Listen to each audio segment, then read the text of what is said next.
Tahu ke, lantai banyak kotor lah. Lap banyak kali kotor. Rasanya mau polish sudah. Nanti malam buat polish sajalah. Bos, ingatnya beli stripper dulu ya. Apa yalah stripper. Jimat masa dan duit. Terus buat polish sajalah. Okey lah bos. One day later. Wah, lepas polish lantai sama kotor saja.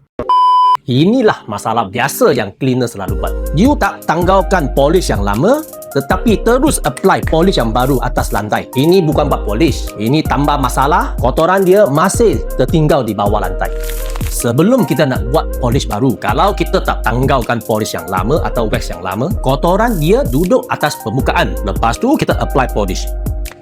So, kotoran dia tetap ada dekat bawah lantai. Lama-lama, lantai itu nampak gelap dan kusam. Walaupun banyak kali anda sudah mop, lantai tetap nampak kotor. Itulah sebab saya memilih MK Super Strip. Ini bukan pencuci biasa, tetapi direka khas untuk menanggalkan wax lama.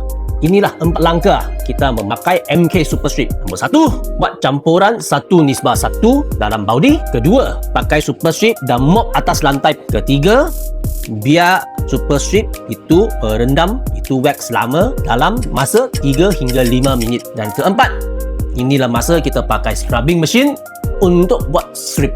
Bila tuan-tuan dan puan-puan pakai scrubbing itu, anda akan nampak wax itu naik sendiri. Air jadi warna coklat. Wax lama tanggalkan seketul-ketul. Ramai ingat ini adalah kotoran. Bukan.